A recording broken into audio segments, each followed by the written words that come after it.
Shalom, je vous invite à suivre notre émission Bibliquement parlant, à travers de laquelle nous abordons plusieurs thèmes touchant à la femme en nous basant sur les Saintes Écritures. Et je vous invite à vous y abonner massivement sur notre chaîne Bible Ministry of God et aussi à partager les émissions, à liker, à commenter, et aussi activer la cloche de notification afin de toujours recevoir les nouvelles émissions. Soyez vraiment édifiés et soyez aussi richement bénis dans le nom puissant de notre Seigneur et Sauveur Jésus-Christ de Nazareth.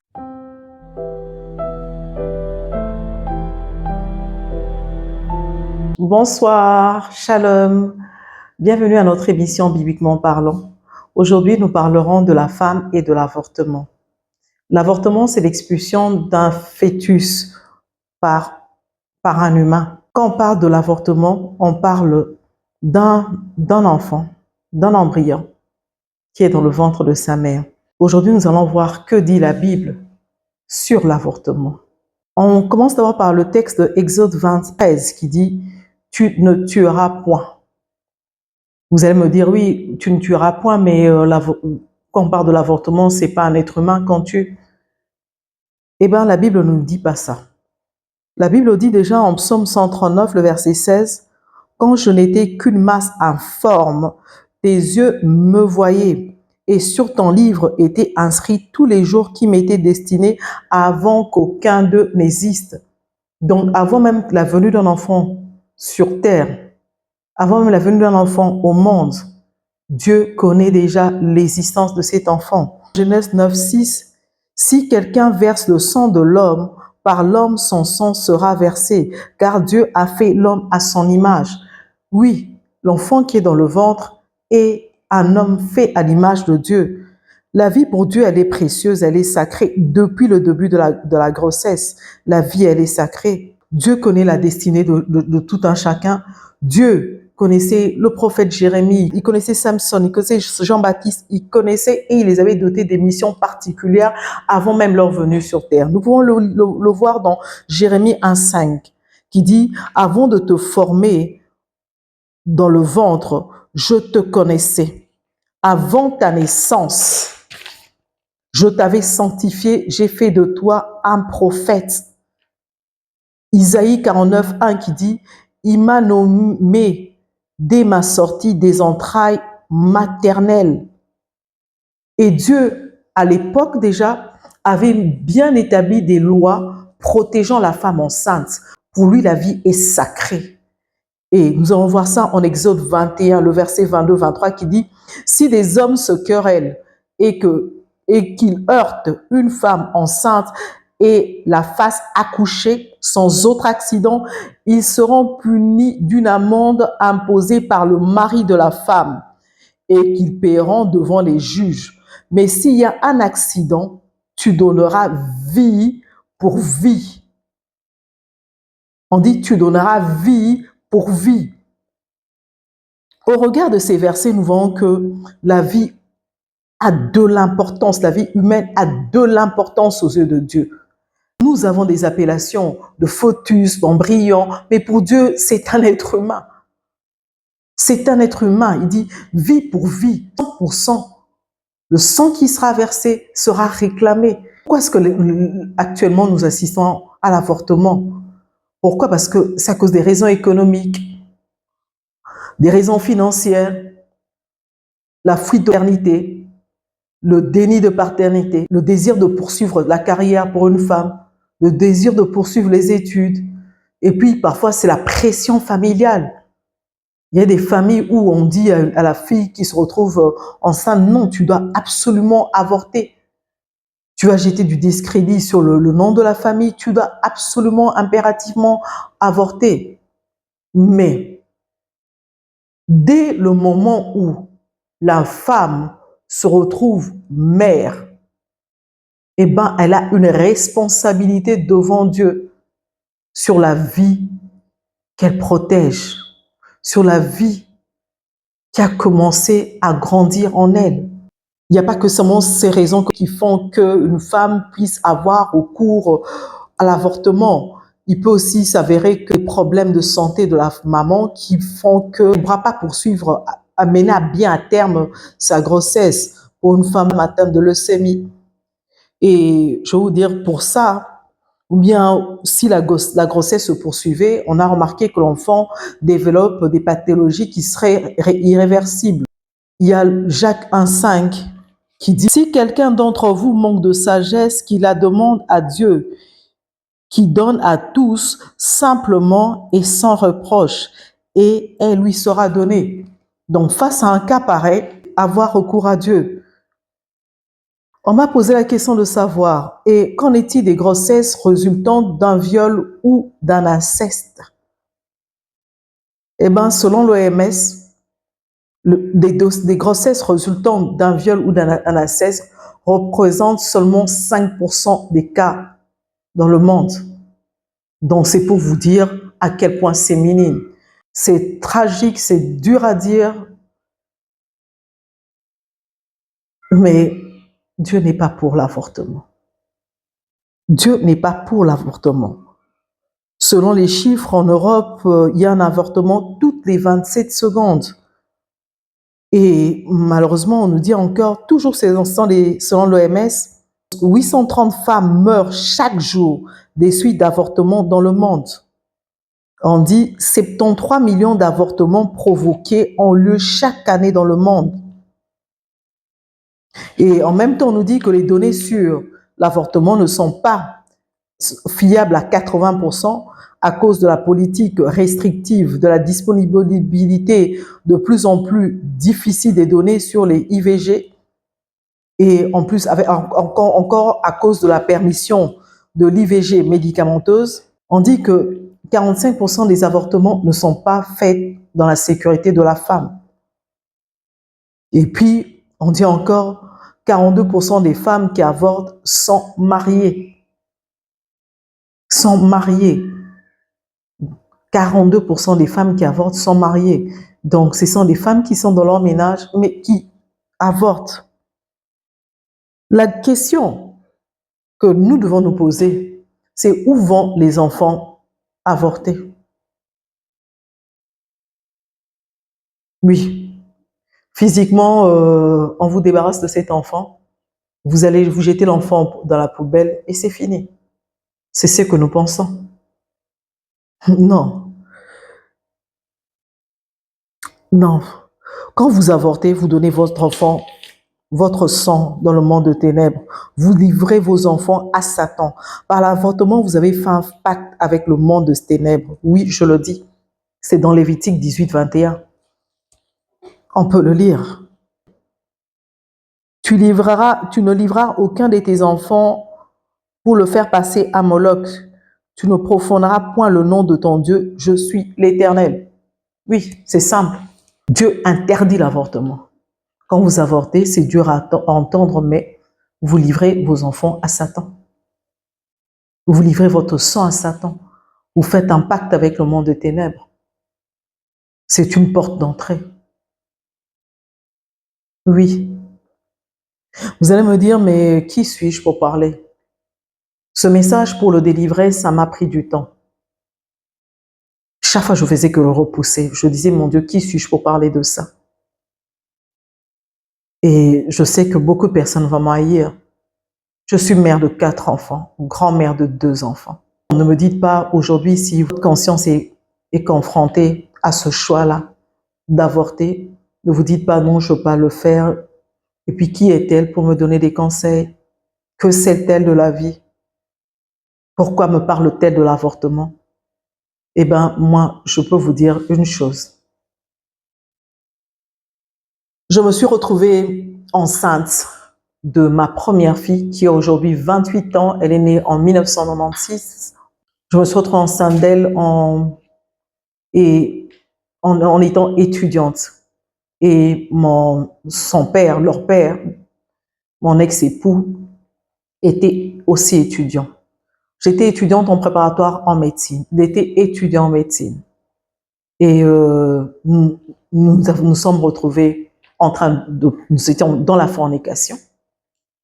Et en pleine fornication, comme conséquence, il y a eu cette grossesse. Il fallait faire un choix face à cette grossesse.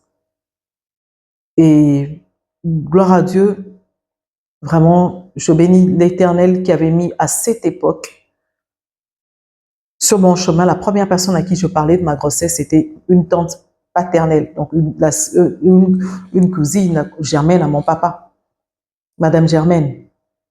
Et elle m'avait donné des conseils, elle m'a dit, écoute, tu sais, ma fille, si tu le fais, tu le regretteras toute ta vie. L'avortement, c'est quelque chose qu'on n'efface pas comme ça. D'abord, c'est un péché. Dieu n'aime pas l'avortement. Dieu interdit l'avortement. En plus de ça, c'est quelque chose que tu n'oublieras jamais. Eh bien, les familles, étant donné qu'elles étaient des familles respectables, chrétiennes, elles ont tout fait pour que nous puissions nous marier. Et aujourd'hui, c'est ma fille aînée qui m'a donné 2 magnifiques petites filles. Et pour la petite histoire, ma mère, elle est morte en 2021. Avant de mourir, elle a eu quand même cette joie de savoir que sa petite fille, qui vivait au Canada, est mère. Et c'est une joie pour elle immense de savoir qu'il y avait une 4e génération qui venait de commencer. Et j'ai compris que l'impact de l'avortement n'est pas que physique, elle est spirituelle. Quand vous avortez, vous vous empêchez vous-même de jouir de certaines bénédictions. J'aime bien, il y a un verset qui dit les enfants des enfants sont la couronne des vieillards. C'est dans Proverbe 17, verset 6a. Les enfants des enfants sont la couronne des vieillards. Et Psaume 127, 3 dit, voici des filles sont un héritage de l'Éternel. Le fruit des entrailles est une récompense. Quand Dieu permet que tu puisses être enceinte, femme, c'est que Dieu te récompense, Dieu te bénit.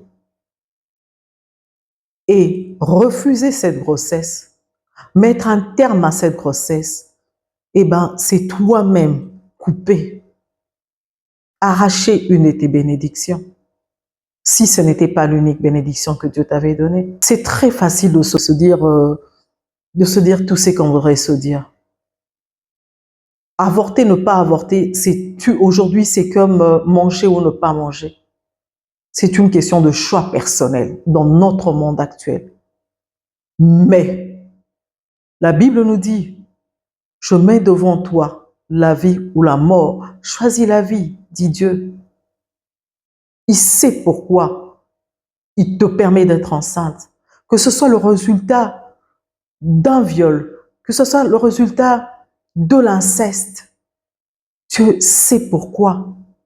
J'ai eu à entendre plusieurs témoignages des femmes qui disaient, le médecin m'a dit que cette grossesse, je ne pourrais pas la poursuivre.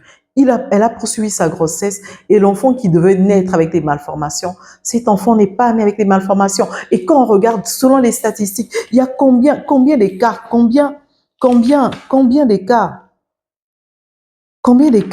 d'écarts des enfants, combien d'écarts? On m'a parlé d'une affaire d'1%, 0,1%.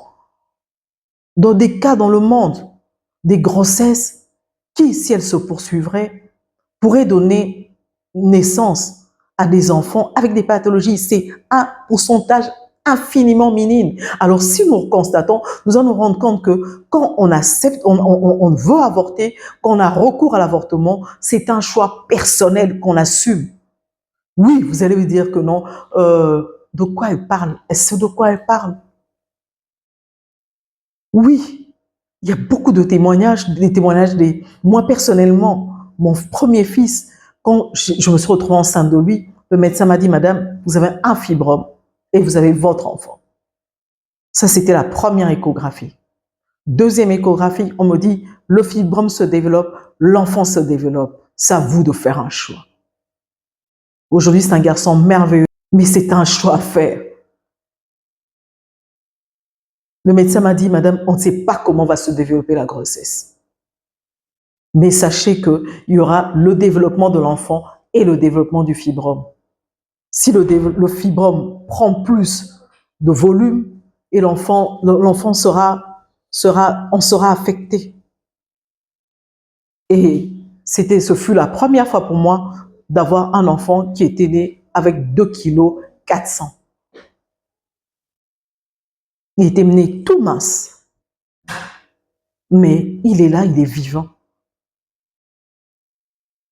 Donc, chaque fois, femme, tu te retrouves enceinte, tu as un choix. Je me suis retrouvée enceinte de ma seconde fille. On avait repris les études. J'avais abandonné les études de médecine pour me lancer dans les sciences commerciales et administratives. Et j'avais le choix. Encore une fois de plus, je me dis, mais je viens à peine de recommencer mes études supérieures. Mon mari, il est toujours là, étudiant. Il n'était pas encore médecin. Actuellement, mon ex-mari, il est médecin. À l'époque, nous étions mariés. Il était étudiant en médecine. Donc, économiquement parlant, nous étions dépendants. Comment poursuivre une telle grossesse face à nos moyens financiers qui ne nous permettaient pas d'accueillir un tel enfant? Une fois de plus, c'était une question de choix. Garder cette grossesse tout en ayant plusieurs difficultés qui vous attendent, ou bien la solution la plus simple, avorter. Aujourd'hui, j'ai une magnifique fille de 24 ans qui a eu sa licence à l'âge de 22 ans. C'est une grâce. Mais à un moment de ma vie, je me suis retrouvée comme des milliers de femmes face à ce choix. Dois-je poursuivre cette grossesse? Dois-je poursuivre cette grossesse? Il y a telle contrainte. Dois-je la poursuivre? C'est un choix. Mais sachez que Dieu est contre l'avortement. L'avortement est un péché. Dieu dit clairement, tu ne tueras point. Dieu dit clairement que depuis le ventre de ta mère, je te connaissais. Donc ce bébé-là qui est dans ton ventre en ce moment, jeune fille, jeune femme, Dieu le connaît. Pourquoi jeune femme? Même femme, maman. Parce qu'il y a des femmes qui se retrouvent peut-être à 65 ans maintenant, elles se retrouvent enceintes. Elle se dit, j'ai déjà des beaux kilos, j'ai des beaux fils, des belles filles. Comment vais-je faire? Mes enfants ont leurs enfants. Je vois mes petits-enfants et moi-même avec des petits-enfants aussi âgés. Comment est-ce que je veux faire avec cette grossesse? Dieu le seul sait pourquoi il a permis une grossesse aussi tardive. Mais sachez que Dieu a un plan merveilleux pour nous. Il dit lui-même dans sa parole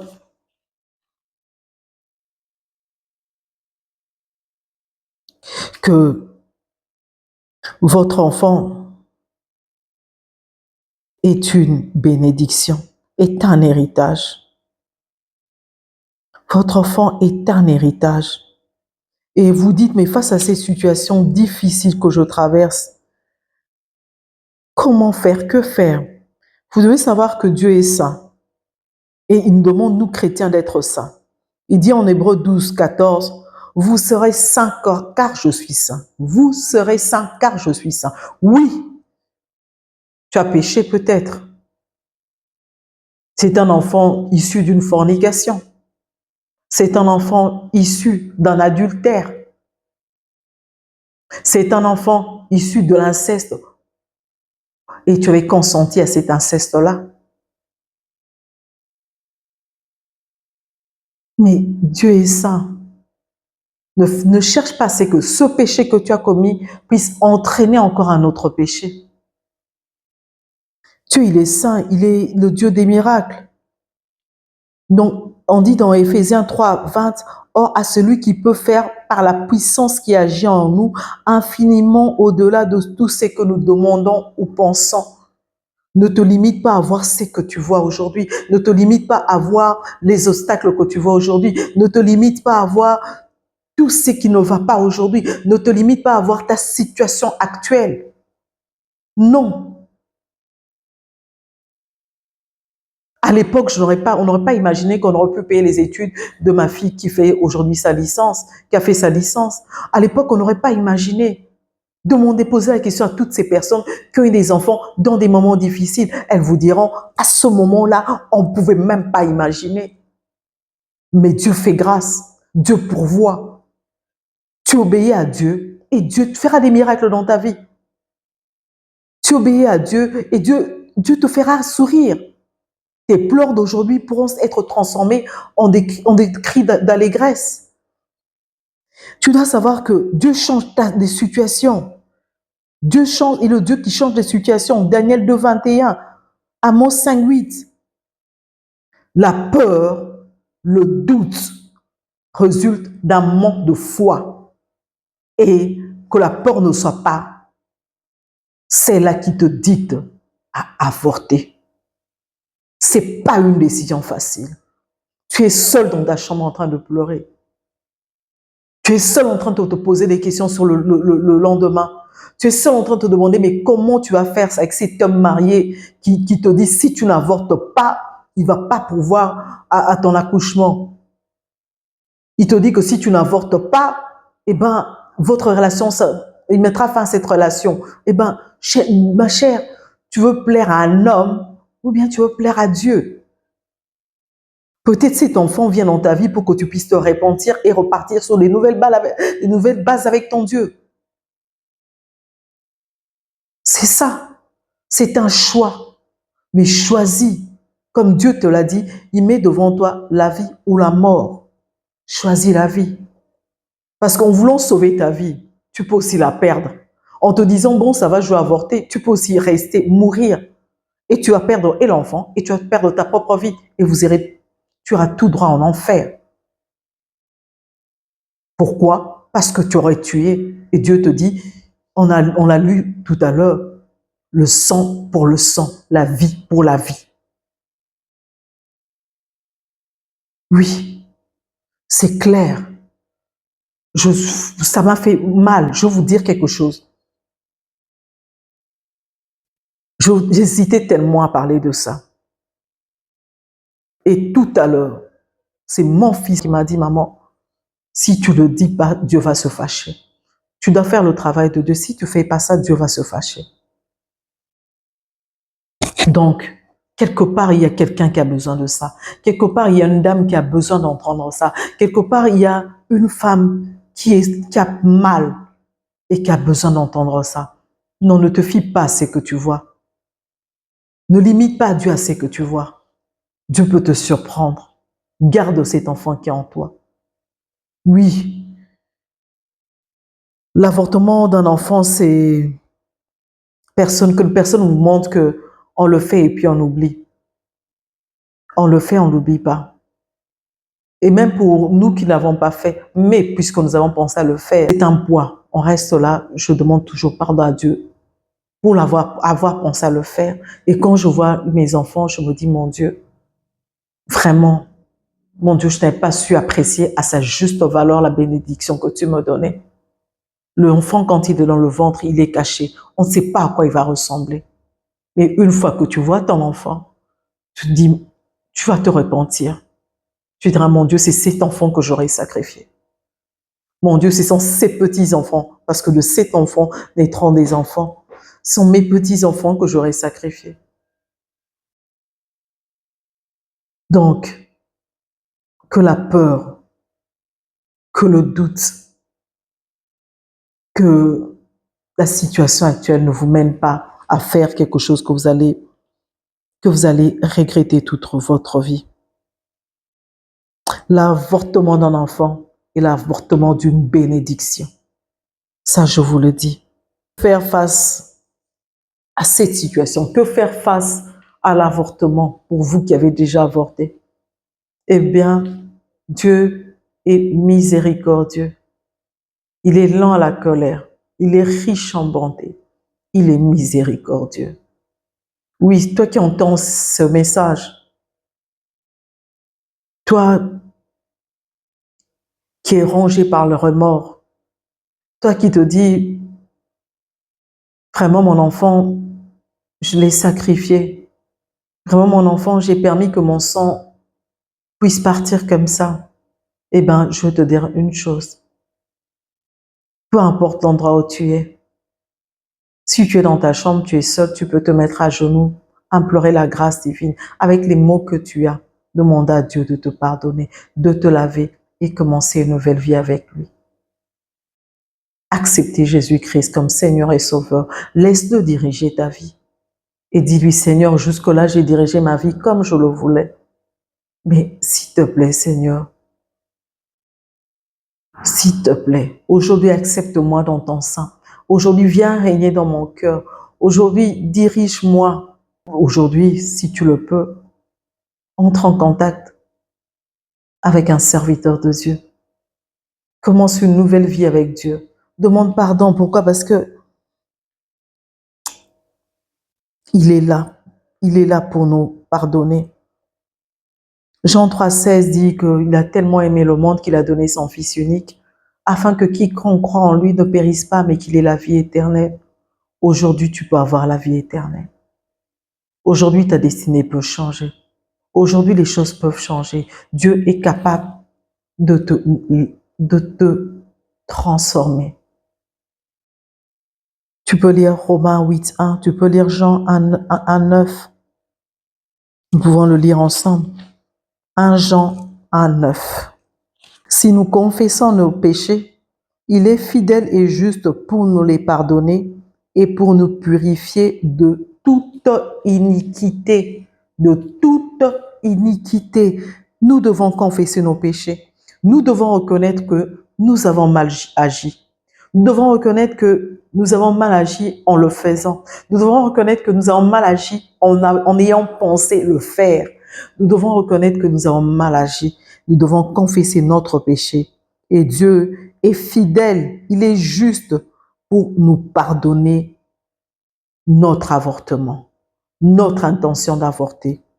Et aussi pour nous purifier de toute iniquité. Donc en ayant ce désir d'avorter, en avortant, nous sommes en rien différents de ces personnes qui faisaient passer leurs enfants par le feu, de ces parents qui sacrifiaient leurs enfants aux idoles. Nous sommes en rien différents d'eux. Et Dieu avait horreur des personnes qui sacrifiaient leurs enfants. Parce que pour Dieu, les enfants sont sacrés. Pour Dieu, le premier-né devait lui être destiné. Et pour lui, c'était un acte abominable. Mais il nous dit aujourd'hui qu'il est là pour nous racheter, pour nous pardonner, pour panser nos plaies, pour enlever cette douleur qui est toujours permanent dans votre cœur, ce regret qui ne vous lâche pas. Dieu peut effacer, Dieu peut réparer, Dieu peut cicatriser ces plaies qui est béantes dans votre cœur. Ce départ que vous ne cessez de pleurer, surtout que vous vous retrouvez à plus de 50 ans, sans enfant, vous regrettez. Pourquoi ai-je avorté? Pourquoi ai-je avorté? Pourquoi ai-je avorté une fois, 2 fois? Pourquoi ai-je avorté? Aujourd'hui, je termine ma vie seule. Pourquoi l'ai-je fait? Oui, si tu l'avais fait, encourage les autres à ne pas le faire. Dis-leur, même si c'est pas facile, ne le fais pas. Dis-leur ça. On m'a posé une question. Pendant l'accouchement, s'il y a une urgence médicale qui fait que l'on doive choisir entre la vie de la mère et la vie de l'enfant, quelle est l'attitude à tenir? Dans ces cas très rares, que faire? Eh bien, une fois de plus, remettez-vous à la sagesse de Dieu. Ça sera aux personnes présentes de se remettre à la sagesse de Dieu. Alors, pour éviter la grossesse, il y a les contraceptions. Les contraceptions sont-elles pour les femmes chrétiennes? Abstinence pour les non-mariés. Contraception pour les femmes mariées. Que dit la Bible? Parlerons prochainement de la femme et des contraceptions quand Dieu le permettra. Et j'espère vraiment que celle qui voulait avorter aujourd'hui, qu'elle ne va pas le faire. Avorter est un péché. Avorter est un péché. Et comme le disait le pape François, il a dit, avorter, c'est comme si vous appelez un tueur à gages venir tuer quelqu'un. Oui, ça fait beaucoup de controverses, mais c'est la vérité. L'avortement, on ne se voile pas. C'est un péché. Vous avortez, vous tuez quelqu'un. C'est clair. Et la Bible est claire. Tu ne tueras point, car notre Dieu est saint. Soyez bénis.